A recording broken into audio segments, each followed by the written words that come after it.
संसद में विकसित भारत जी राम जी विधेयक 2025 के पारित होते ही देश की राजनीति में एक नया और तीखा टकराव सामने आ गया है। इस बिल के खिलाफ विपक्ष ने न सिर्फ सदन के भीतर आवाज उठाई है, बल्कि कड़ाके की ठंड में आधी रात को संसद परिसर के बाहर धरने पर बैठकर अपना विरोध भी दर्ज कराया।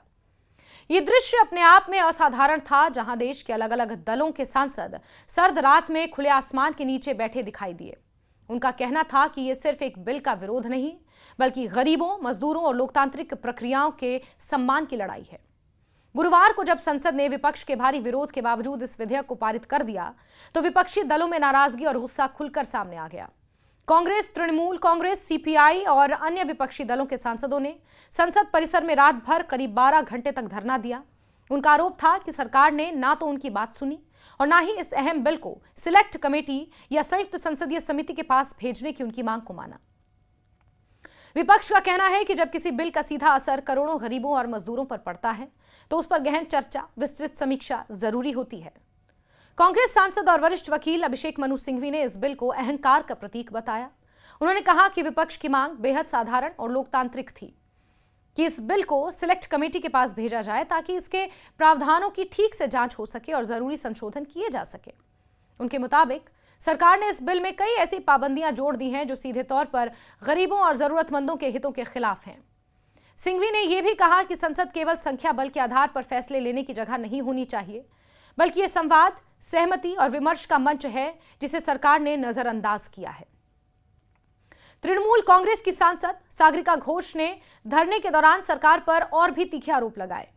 उन्होंने कहा कि वो 12 घंटे का धरना इसलिए दे रही हैं क्योंकि इस बिल के जरिए मनरेगा को खत्म कर दिया गया है। उनके शब्दों में यह सिर्फ एक योजना को बदलने का मामला नहीं है, बल्कि महात्मा गांधी और रविंद्रनाथ टैगोर जैसे राष्ट्रीय प्रतीकों का भी अपमान है, जिनके नाम और विचारों से जुड़ी योजनाओं को कमजोर किया जा रहा है। सागरिका घोष ने कहा कि मनरेगा देश के गरीब लोगों के लिए एक मजबूत सहारा था, जिसने उन्हें सम्मानजनक रोजगार, न्यूनतम आर्थिक सुरक्षा दी। अब इस सहारे को छीन लिया गया है, जो सीधे तौर पर जनता का अपमान है। वहीं सीपीआई सांसद पी संतोष कुमार ने तो इस बिल की तुलना गरीबों और मजदूरों पर बम गिराने से कर दी। उन्होंने कहा कि यह विधेयक बीजेपी की तरफ से लोगों के लिए नए साल का ऐसा तोहफा है जो खुशियां नहीं बल्कि मुश्किलें लेकर आएगा। संतोष कुमार ने यह भी साफ किया कि उनकी पार्टी ने सत्र का बहिष्कार किया है और आगे भी विरोध जारी रहेगा। उनके अनुसार ये लड़ाई संसद तक सीमित नहीं रहेगी, बल्कि आने वाले दिनों में सड़कों पर भी उतरेगी। उनका मानना है कि जब संसद के भीतर गरीबों की आवाज नहीं सुनी जा रही, तो जनता के बीच जाकर संघर्ष करना ही एकमात्र रास्ता बचता है। कांग्रेस सांसद रंजीत रंजन ने भी सरकार पर मनरेगा को धीरे धीरे खत्म करने का आरोप लगाया। उन्होंने कहा कि पूरी चर्चा के दौरान विपक्ष ने बार बार दोनों सदनों में मांग रखी कि इस बिल को संयुक्त संसदीय समिति में भेजा जाए, क्योंकि इसमें कई गंभीर खामियां हैं। रंजीत रंजन के मुताबिक सरकार ने संशोधन के जरिए गरीबों और गरीब बनाने की कोशिश की है। उन्होंने सवाल उठाया कि आखिर क्यों मनरेगा के तहत मिलने वाले 60 दिन के रोजगार को खत्म करना चाहा जा रहा है। उनका कहना था कि मनरेगा की वजह से मजदूरों को अच्छी मजदूरी मिलती है और उन्हें कम से कम साल में कुछ दिनों का भरोसेमंद काम मिल जाता है। अब इन बदलावों के जरिए मजदूरों को फिर से मजबूर और असुरक्षित बनाया जा रहा है। धरने के दौरान विपक्षी सांसदों ने यह भी कहा कि सरकार जिस तरह से बिलों को जल्दबाजी में पारित कर रही है, उससे लोकतांत्रिक परंपराएं कमजोर हो रही हैं। उनका आरोप था कि सरकार ने संवाद की बजाय टकराव का रास्ता चुना। विपक्ष का मानना है कि अगर बिल को सिलेक्ट कमेटी में भेजा जाता तो उसमें मौजूद कमियों को दूर किया जा सकता था और एक बेहतर संतुलित कानून बनाया जा सकता था। लेकिन सरकार ने सुझाव को ठुकरा दिया, जिससे यह संदेश गया कि वो आलोचना या सलाह सुनने को तैयार नहीं है। संसद परिसर में आधी रात को दिया गया यह धरना सिर्फ एक प्रतीकात्मक विरोध नहीं था, यह उस गुस्से और असंतोष की झलक थी जो विपक्ष के भीतर लंबे समय से पनप रहा है। ठंड में बैठे सांसद ये दिखाना चाहते हैं कि वो गरीबों और मजदूरों के मुद्दे पर पीछे हटने वाले नहीं हैं। उनके मुताबिक ये संघर्ष अभी खत्म नहीं हुआ है और आने वाले समय में ये और तेज हो सकता है। कुल मिलाकर विकसित भारत जी राम जी विधेयक 2025 के पारित होने के बाद पैदा हुआ ये राजनीतिक घमासान ये सवाल खड़े करता है कि विकास के नाम पर किन वर्गों की कीमत चुकाई जा रही है। विपक्ष इसे गरीब विरोधी और लोकतांत्रिक प्रक्रिया की अनदेखी बताता है, जबकि सरकार इसे सुधार और विकास की दिशा में कदम मानती है। संसद के बाहर ठंड में बैठा विपक्ष ये संदेश देने की कोशिश कर रहा है कि ये लड़ाई सिर्फ एक बिल की नहीं, देश के सामाजिक और आर्थिक ढांचे की आत्मा को बचाने की है। एक तो हम लोग मनरेगा के पूरे डिस्कशन में साथ रहे और पूरा डिस्कशन किया। लोकसभा और राज्यसभा दोनों में हम लोगों ने आग्रह किया, बार बार कहा कि इसको जॉइंट पार्लियामेंट्री कमेटी में भेजिए, क्योंकि उसमें बहुत ज़्यादा संशोधन करना चाहिए। Right to information, right to work, food security, ये सब कांग्रेस लेकर आई थी। और आज की तारीख में आप एक बार फिर गरीब को और गरीब करने के लिए दोबारा से आपने जो मनरेगा को संशोधित किया, उसमें 60 डेज का फ्रीज किया। कोई मतलब समझ में आ रहा है? आप क्यों 60 दिन उनका रोजगार ख़त्म करना चाह रहे हैं? और क्यों आपने 40 और 60 किया?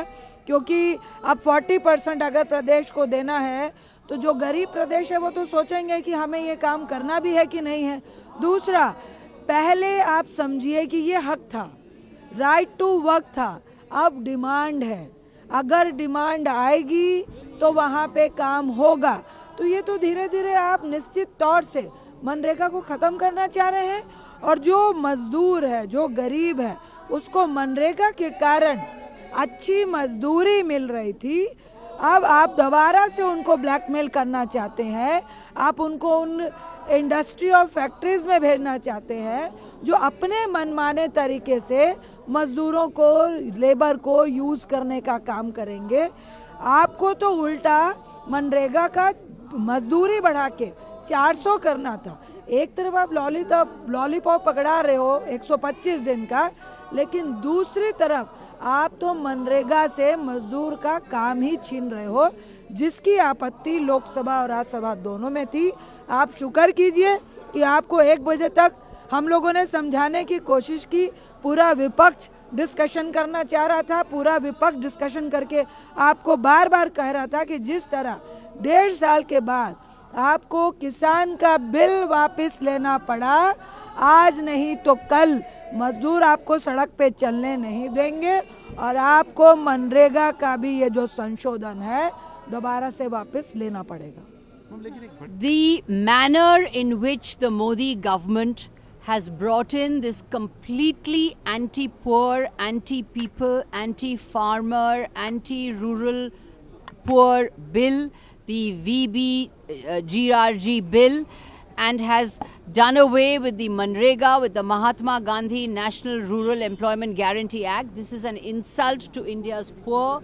It is an insult to Mahatma Gandhi. It is an insult to Rabindranath Tagore. With just 5 hours notice, this bill was given to us.